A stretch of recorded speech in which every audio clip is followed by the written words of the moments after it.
సాధకులకు కనిపించే దివ్యమైన రూపాలు విలువైనవేనా? ఈరోజు ఈ టాపిక్ గురించి మాట్లాడుకోబోతున్నాం మిత్రులారా.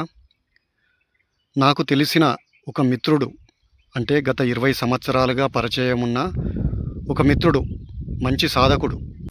అతడు నాకు చాలా పరిచయం ఉన్న మిత్రుడు. అతడు నిన్న నా దగ్గరికి వచ్చి ఏం చెప్పాడంటే, నాకు శ్రీకృష్ణుని రూపం కనిపిస్తూ ఉంది, ఆ రూపం నాతో మాట్లాడుతూ ఉంది, ఆ రూపం నాకు కనిపించినప్పుడు నాకు చాలా భయంగా ఉంది అని అతడు నాతో అనడం జరిగింది.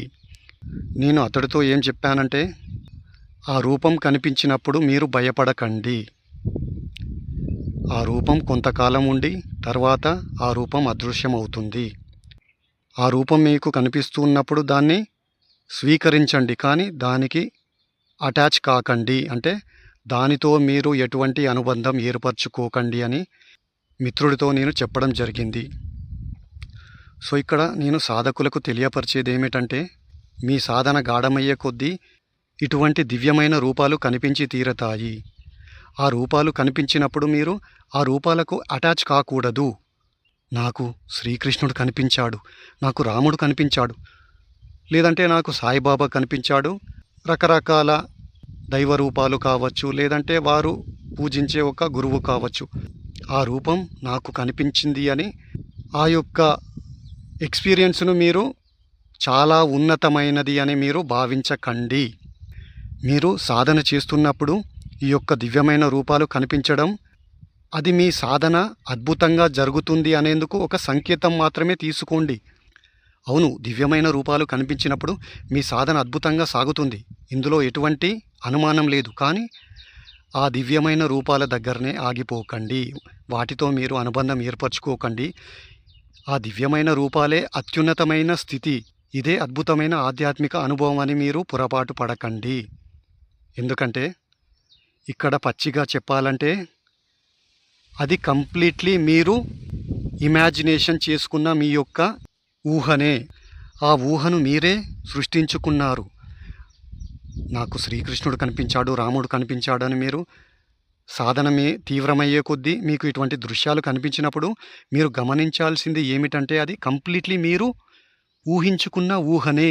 ఎందుకంటే మీరు అనేక సంవత్సరాల పాటు ఒక శ్రీకృష్ణుని రూపం కావచ్చు, రాముడి రూపం కావచ్చు, లేదంటే సాయిబాబా రూపం కావచ్చు, ఇంకేదైనా కావచ్చు, జీసస్ రూపం కావచ్చు, ఇది మీ అంతర్గతంగా కనిపిస్తుందంటే ముఖ్యంగా సాధకులకు, వారు సాధన చేస్తున్నప్పుడు వారి సాధన గాఢమయ్యే కొద్దీ ఈ రూపాలు అన్నీ తమ మనస్సు పొరల్లో దాగి ఉన్న రూపాలు ఒక్కొక్కటిగా బయటికి వస్తూ ఉంటాయి.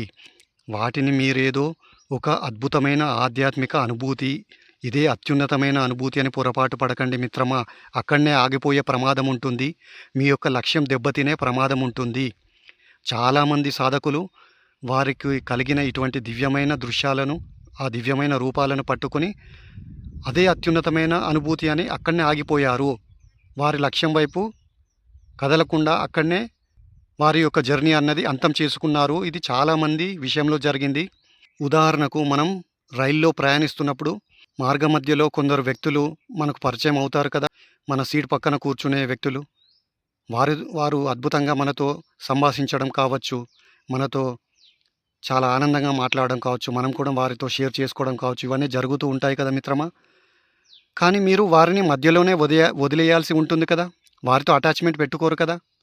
మళ్ళీ మీ యొక్క జర్నీ ఏమిటి, మీ ఇంటికి చేరుకోవడమే కదా.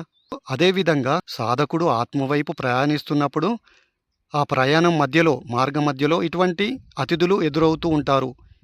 ఏమిటంటే దివ్యమైన దృశ్యం కావచ్చు, దేవతా రూపాలు కావచ్చు, శ్రీకృష్ణుడు, రాముడు, సాయిబాబా ఇటువంటి రూపాలు కావచ్చు. ఇవన్నీ మార్గమధ్యలో, ఆత్మవైపు ప్రయాణించేటప్పుడు మార్గమధ్యలో ఎదురయ్యే అతిథులు.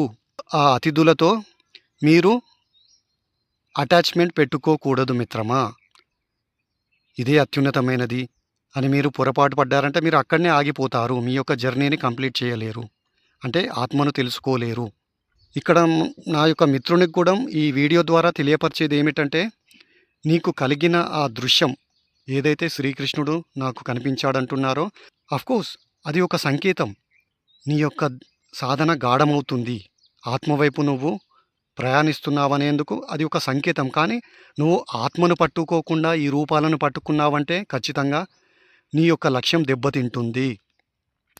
నువ్వు ప్రయాణించే ప్రయాణం అక్కడితోనే ఆగిపోతుంది. సో ఆ రూపాన్ని నువ్వు పట్టుకోకు, దాన్ని స్వీకరించు, అలాగే ముందుకు కదులు అని నేను అతడితో చెప్పదలిచాను. ఇది ఆ మిత్రుడి మాత్రమే కాదు, సాధకులు కూడా గుర్తుంచుకోవాల్సిన విషయం. మిత్రులారా, మీ సాధన తీవ్రమయ్యే కొద్దీ ఇటువంటి దృశ్యాలు కావచ్చు, వెలుగులు కావచ్చు, లేదంటే శ్రీకృష్ణుడు, రాముడు లాంటి ఈ యొక్క రూపాలు కనిపిస్తాయి. కనిపించినంత మాత్రాన ఇక అదే అత్యున్నతమైన అనుభవం అని అక్కడితో ఆగిపోకండి. అక్కడితో ఆగిపోయారంటే మీకు ఎన్నటికీ జ్ఞానోదయం కలగదు, మీరు ఆత్మసాక్షాత్కారం పొందరు. ఎందుకంటే ఎటువంటి దివ్యమైన రూపమైన అందులో ద్వంద్వం ఉంటుంది మిత్రమా. అత్యున్నతమైన స్థితి ఏమిటి? ఏకత్వం. ఏకత్వంలో రూపం ఉండదు. ఆత్మకు రూపం ఉంటుందా? ఎటువంటి దివ్యమైన రూపమైనా అది ద్వంద్వమే. ఎందుకంటే రూపము అలాగే రూపాన్ని దర్శించేవాడు, ద్వంద్వం ఉంటుంది కదా. అత్యున్నతమైన ఎక్స్పీరియన్స్ ఏమిటి? ఏకత్వమే. ఆత్మకు రూపం అనేది ఉండదు. కనుక ఆత్మస్థితి అంటే ఏకత్వమే. అక్కడ చూసేవాడు, చూడబడేది ఉండదు మిత్రమా. చూసేవాడు లేడు, చూడబడేది లేదు. రెండు అంతమైన స్థితి ఏకత్వం మాత్రమే మిగిలి ఉంటుంది. అదే ఆత్మస్థితి, అదే నిజమైన స్థితి. ఇక్కడ మీరు చూస్తున్న ఈ యొక్క దివ్యమైన రూపాలు ఉన్నాయి కదా, నా మిత్రుడికి కలిగిన నేను శ్రీకృష్ణుని చూస్తున్నాను అని చెప్పే ఆ యొక్క రూపాలు ఉన్నాయి కదా, అవి ఎన్నటికీ వాస్తవం కాదు. ఈ విషయాన్ని గుర్తుంచుకోండి. అవి మీరు ఊహించుకున్న ఇమాజినేషన్. వాటికి పెద్ద విలువ ఇవ్వాల్సిన పని లేదు. ఎందుకంటే అవి వాస్తవాలు కాదు. అసలైన వాస్తవం ఆత్మనే. ఆత్మ అన్నది ఊహ కాదు. ఫలానా వ్యక్తికి శ్రీకృష్ణుడు కనిపించాడు, ఇంకొకరికి రాముడు కనిపించాడు, కొందరికి అమ్మవారు కనిపిస్తారు, ఇంకొందరికి జీసస్ కనిపించాడు. సో ఈ విధంగా రకరకాల వారు విశ్వసించే దైవాలు ఉంటాయి కదా మిత్రమా. అది వాస్తవమే అయితే నీకు శ్రీకృష్ణుడు ఎందుకు కనిపిస్తున్నాడు, ఇంకోవాడికి అమ్మవారు ఎందుకు కనిపిస్తుంది, ఇంకో అతనికి రాముడు ఎందుకు కనిపిస్తున్నాడు, ఇంకో అతనికి జీసస్ ఎందుకు కనిపిస్తున్నాడు? సో ఇక్కడ తను ఏదైతే ఊహిస్తున్నాడో ఆ ఊహనే తనకు కనిపిస్తుంది. వాస్తవం అందరికీ ఒకటే ఉండాలి. కానీ ఇక్కడ ఇమాజినేషన్స్ అన్నవి, ఈ రూపాలు అన్నవి ఊహలు కాబట్టే ఒక్కొక్కడికి ఒక్కో ఊహ ఉంటుంది మిత్రమా. సో ఫలానా వ్యక్తికి శ్రీకృష్ణుని దర్శించాలనే ఊహ ఉన్నప్పుడు ఆ ఊహ అన్నది అతడుకు కనిపించి తీరుతుంది బలంగా ఉంటే. సో అది నువ్వు నిర్మించుకున్న ఇమాజినేషన్, ఒక ఊహనే అనే సంగతి మీరు మరిచిపోకండి మిత్రమా. దివ్యమైన రూపాలు కలిగినప్పుడు వాటిని స్వీకరించండి, కానీ వాటితో అటాచ్మెంట్ పెట్టుకోకండి. అవి వాస్తవాలు అని మీరు భావించకండి. వాస్తవం ఒక్కటే మిత్రమా, అదేమిటంటే ఆత్మ. ఎందుకంటే ఆత్మ అన్నది అందరిలో ఉంది. దానికి కులంతో మతంతో సంబంధం లేదు. క్రిస్టియన్ వాడికి ఒక ఆత్మ, ముస్లిం వాడికి ఒక ఆత్మ, హిందూ వాడికి ఒక ఆత్మ ఉండదు మిత్రమా. ఆత్మ అందరిలో ఉన్న ఆత్మ ఒక్కటే. అది సత్యము. ఊహలు మాత్రం సత్యం కాదు.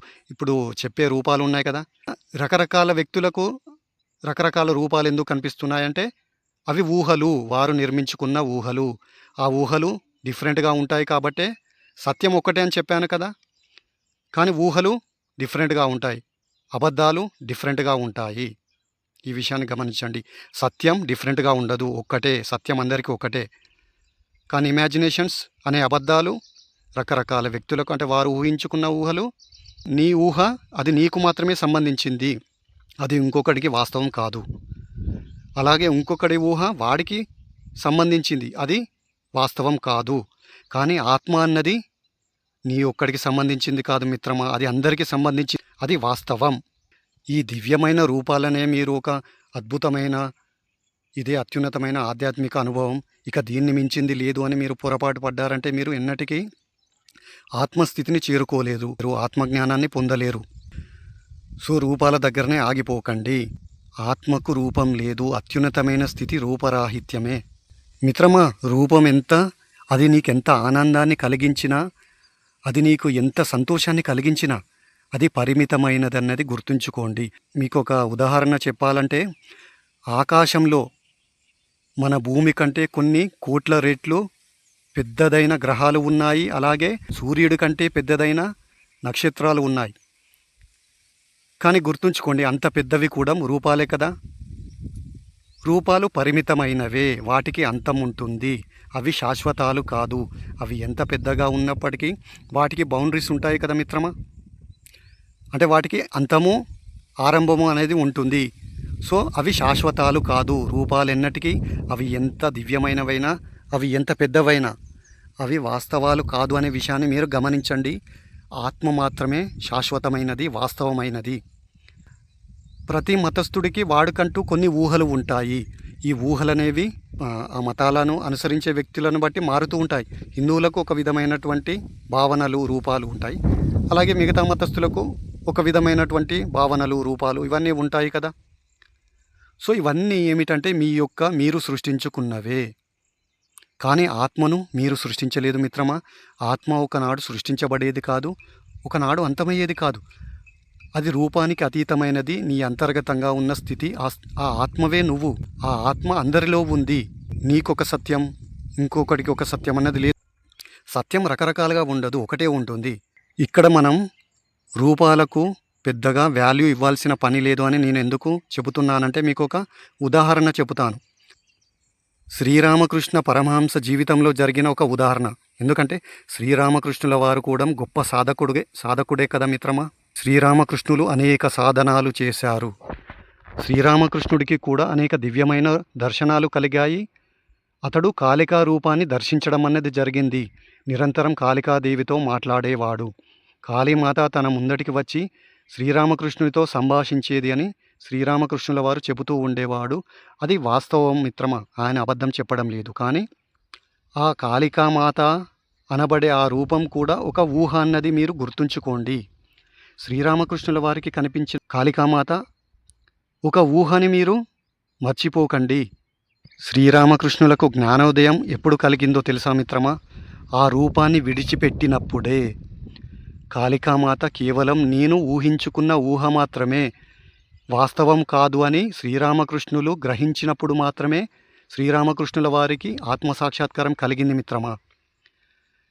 గుర్తుంచుకోండి, తోతాపురి అనే గురువు శ్రీరామకృష్ణుని దగ్గరికి రాకపోయి ఉన్నట్టయితే శ్రీరామకృష్ణుడు ఆ కాళికామాత యొక్క ఊహల్లోనే బ్రతికేవాడు. ఆ విధంగానే అతడు మరణించేవాడు జ్ఞానోదయం పొందకుండా. శ్రీరామకృష్ణునికి కాళికామాత ఒక ఊహాని తెలియపరిచింది తోతాపురి గారే. ఎందుకంటే తోతాపురి గారు గమనించారు, ఈ వ్యక్తి అద్భుతమైన సాధకుడు, కానీ ఇతను రూపానికి అతుక్కుపోయి ఉన్నాడు. రూపానికి అతుక్కుపోయి ఉన్నంతకాలం నువ్వెన్నటికీ ఆత్మను తెలుసుకోలేవు. ఎందుకంటే ఆత్మకు రూపం ఉండదు, రూపరాహిత్యం. కాబట్టి రూపాన్ని వదిలినప్పుడే రూపరాహిత్యం అన్నది నీకు తెలియబడుతుంది. నా మిత్రుడు కూడా ఈ వీడియో చూస్తుంటే అతడు గమనించాల్సింది ఏమిటంటే రూపాన్ని పట్టుకోకూడదు. అది ఉన్నతమైన ఆధ్యాత్మిక అనుభవం కానే కాదు. ఇది నేను స్పష్టంగా చెబుతున్నాను. ఎందుకంటే రూపాన్ని పట్టుకుంటే నీ నిజస్థితిని నువ్వు గుర్తించలేవు, వాస్తవాన్ని గుర్తించలేవు. సో ఇక్కడ శ్రీరామకృష్ణుల దగ్గరికి ఏమిటంటే తోతాపురి గారు శ్రీరామకృష్ణుల యొక్క జీవితంలోకి రాకపోయి ఉన్నట్టయితే ఖచ్చితంగా శ్రీరామకృష్ణుడు సాక్షాత్కారం పొందకుండానే మరణించేవాడు. తోతాపురి గారు శ్రీరామకృష్ణునితో ఏమన్నాడంటే, రామకృష్ణ, నీకు కనిపించే ఆ యొక్క కాళికామాత అన్నది నువ్వు నిర్మించుకున్న ఊహనే. ఆ ఊహను ఖండించు. ఆ విధంగా ఖండించినప్పుడు మాత్రమే నీకు వాస్తవం తెలియబడుతుంది. వాస్తవం అంటే ఆత్మ, నీ నిజస్థితి, నీ యొక్క నిజ ఆత్మ అన్నది నీకు బోధపడుతుంది రామకృష్ణ అని తోతాపురి గారు శ్రీరామకృష్ణుడితో అనడం జరిగింది. శ్రీరామకృష్ణుల వారు తోతాపురి గారిని విశ్వసించలేదు. ఎందుకంటే శ్రీరామకృష్ణుల వారికి కాళికామాత యొక్క రూపంతో అద్భుతమైన అనుబంధం ఉంది, అద్భుతమైన అటాచ్మెంట్ ఉంది. అతడు వదలలేకపోయాడు, చాలా కష్టం. అందుకే మిత్రమా ఇక్కడ నేను చెప్పేది ఏమిటంటే మీరు రూపంపై అటాచ్మెంట్ పెట్టుకుంటే ఖచ్చితంగా మీరు వదిలేయడం అన్నది చాలా కష్టం. రూపాన్ని వదిలిస్తేనే మీకు ఆత్మజ్ఞానం కలుగుతుంది. ఇక్కడ శ్రీరామకృష్ణుడు చాలా ఇబ్బంది పడిపోయాడు, చాలా ప్రయత్నించాడు. ఎన్నో విధాలుగా ప్రయత్నించినా కూడా అతడు కాళికామాతను వదలలేకపోయాడు. నా తల్లితను నేనెలా విడిచిపెట్టగలను? అంతకంటే నన్ను సంహరించండి, నన్ను చంపివేయండి అని తోతాపురి గారితో అనడం జరిగింది. తోతాపురి గారికి కూడా విసుగు పుట్టింది. మిత్రమా, రామకృష్ణ, నీకు పదే పదే చెబుతున్నాను, నువ్వు రూపాన్ని, ఆ కాళికామాతను విడిచిపెట్టనంతకాలం నీకు సత్యం బోధపడదు అని తోతాపురి గారు కూడా శ్రీరామకృష్ణునితో అనడం జరిగింది. అంటే ఇక్కడ గుర్తుంచుకోండి, తోతాపురి గారు శ్రీరామకృష్ణునికి ఎలాగైనా సత్యాన్ని తెలియపరచాలని తపించిపోయాడు. చూడండి మిత్రమా, నిజమైన గురువు ఆ విధంగా ఉంటాడు. అంటే శ్రీరామకృష్ణుడిలో ఎటువంటి దుమ్ము లేదు, చెత్త లేదు. ఇతడు చాలా ప్యూరిటీగా ఉన్నాడు. ఇతడు అద్భుతంగా సాధన చేశాడు. ఇతనిలో ఆధ్యాత్మికత, పరిపక్వత చాలా సంభవించింది. ఇతడికున్న అడ్డంకి కేవలం ఆ రూపం మాత్రమే, కాళికా రూపం మాత్రమే. ఆ రూపాన్ని పక్కన జరిపితే ఇతడికి సత్యం బోధపడుతుందని తోతాపురి గారు శ్రీరామకృష్ణునికి ఒక పద్ధతిని సూచించాడు. అంటే తను గాఢ ధ్యానంలోకి వెళ్ళినప్పుడు, నీ నుదుటిపై ఒక గాజు పెంకతో చిన్నగా కోస్తాను, నువ్వు అంతర్గతంగా కాళికామాతను ఒక ఖడ్గాన్ని తీసుకొని తన రూపాన్ని ఖండించినట్టు ఆ విధంగా భావించుకో అని తోతాపురి గారు శ్రీరామకృష్ణుడితో అనడం జరిగింది. సో ఆ విధంగా ఫైనల్గా అతడు ధైర్యాన్ని తెచ్చుకొని కాళికా రూపాన్ని తన అంతర్గతంగా ఖండించడం జరిగింది. ఆ విధంగా శ్రీరామకృష్ణుల వారు జ్ఞానోదయం పొందారు. ఇక్కడ తెలియపరిచేది ఏమిటి? శ్రీరామకృష్ణుని యొక్క సంఘటన నేను ఎందుకు వివరిస్తున్నాను? శ్రీరామకృష్ణుడు కూడా రూపాన్ని పట్టుకున్నాడు. చాలామంది సాధకులు రూపాలను పట్టుకుంటారు. ఆ రూపం నీకెంత ఇష్టమైనదైనా రూపం శాశ్వతం కాదు మిత్రమా. రూపం అన్నది పరిమితమైనది, అది అనంతమైనది కాదు. ఆత్మ మాత్రమే హద్దులు లేనిది, శాశ్వతమైనది. అదే నీ నిజస్థితి. నీ నిజస్థితిని నువ్వు కనుక్కోవాలంటే ఈ రూపాలను, ఈ దివ్యమైన దృశ్యాలను నువ్వు విడిచిపెట్టాలి. ఈ వీడియో చూస్తున్న నా మిత్రుడు గ్రహిస్తాడని నేను అనుకుంటున్నాను. సో మిత్రులారా, మీరు కూడా మీ సాధనలో మీకు ఇటువంటి దివ్యమైన రూపాలు కనిపిస్తే వాటిని మీరు స్వీకరించండి, కానీ వాటితో అటాచ్మెంట్ పెట్టుకోకండి. ఇంకా మీరు గాఢ సాధనలో ముందుకు వెళ్ళండి, ముందుకు కదలండి. ఇక్కడ మీరు గుర్తుంచుకోవాల్సింది ఏమిటంటే, అత్యున్నతమైన అనుభవం ఆత్మజ్ఞానమే, ఆత్మ సాక్షాత్కారమే. ఆత్మ అంటే రూపం లేనిది. ఎలాగైతే మనం ఇప్పుడు ఉల్లిగడ్డ ఉంటుంది కదా మిత్రమా, ఉల్లిగడ్డ పొట్టు తీస్తున్నప్పుడు అది పొరలు పొరలుగా వస్తూ ఉంటుంది. పైనున్న పొర తీసినప్పుడు ఇంకో పొర ఉంటుంది, అలాగే ఇంకో పొర తీసినప్పుడు ఇంకో పొర, ఆ విధంగా ఇలా పొరలు వస్తూ ఉంటాయి కదా. మనం లాస్ట్కి ఏమొస్తుంది? శూన్యం. ఆ శూన్య స్థితియే ఆత్మ. కానీ ఇక్కడ సాధకులు ఏం చేస్తూ ఉంటారు? పొరలను పట్టుకొని ఉంటారు. ఆ పొరలే నిజమైనవి అనుకుంటారు, కానీ ఆ పొరలను నువ్వు తీస్తూ వెళ్ళు. ఆ విధంగా తీస్తూ వెళ్ళినప్పుడు అక్కడ రూపరాహిత్యం గోచరిస్తుంది. ఎలాగైతే ఉల్లిగడ్డలో పొరలన్నీ తీసేశాక రూపం ఏది ఉండదు కదా మిత్రమా, శూన్యమే కదా. సో ఆ శూన్య స్థితియే ఆత్మస్థితి. సో ఇక్కడ ఆధ్యాత్మికతలో దివ్యమైన దృశ్యాలకు, దివ్యమైన రూపాలకు విలువ ఉందా అంటే, అది కేవలం మీరు గాఢంగా సాధన చేస్తున్నప్పుడు మీరు నిర్మించుకున్న ఊహనే పైకి వస్తుంది, అది బయటికి వస్తుందన్నమాట. ఆ విధంగా అది మీకు ఒక రూపం నిజంగా కనిపిస్తున్నట్టు మీకు అనిపిస్తుంది. కానీ మీరు గుర్తుంచుకోండి, అది మీరు నిర్మించుకున్న ఊహ మాత్రమే.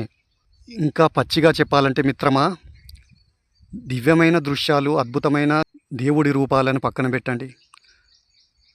ఒక ఐశ్వర్యరాయ్ను ఊహించుకున్న, ఒక శృతి హాసన్ కావచ్చు, సమంత కావచ్చు, తమన్నా కావచ్చు, వీరిని మీరు నిరంతరం ఊహించుకున్న వారు మీకు కనిపించి తీరతారు.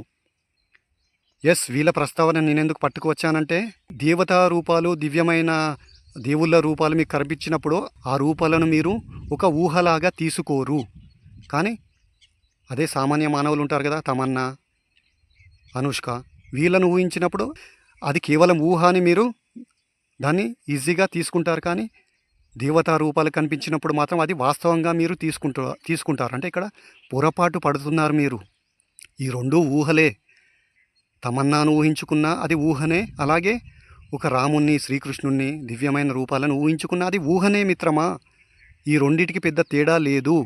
అసలైనది, వాస్తవమైనది ఏమిటి? రూపరాహిత్యం, నీ నిజస్థితి, నీలో ఉన్న నిజ ఆత్మ. మీరు ఊహలను, ఈ యొక్క రూపాలను విడిచిపెట్టండి. రూపాన్ని పట్టుకున్నంతకాలం మీకు వాస్తవం తెలియబడదు. సో నా మిత్రునికి కూడా ఈ వీడియో ద్వారా తెలియపరిచేది ఏమిటంటే, అతడు మంచి సాధకుడే కావచ్చు, కానీ సాధకులు కూడా పక్కదారి పట్టే ప్రమాదం ఉంది. శ్రీకృష్ణుడి రూపం నీకు కనిపిస్తున్నప్పుడు అది నీ యొక్క ఊహ మాత్రమే అన్న విషయాన్ని నువ్వు మర్చిపోకు. నువ్వు నిర్మించుకున్న ఊహనే మిత్రమా. సో రూపంతో ఎటువంటి అటాచ్మెంట్ పెట్టుకోకు. నీ యొక్క సాధనలో నువ్వు ముందుకు కదులు. నీ యొక్క ఆత్మ ఎప్పుడైతే నీకు గోచరిస్తుందో అదే ఫైనల్, అదే శాశ్వతమైనది. ఎందుకంటే అది రూపరాహిత్యం. ఇక రూపరాహిత్యానికి మించింది ఏముంటుంది మిత్రమా? అదే అత్యున్నత స్థితి, శాశ్వత స్థితి. సో ఇది మిత్రమా నా యొక్క ఎక్స్ప్లెనేషన్. కనుక మీకు నచ్చినట్టయితే లైక్ చేయండి, షేర్ చేయండి, సబ్స్క్రైబ్ చేయండి. ధన్యవాదాలు.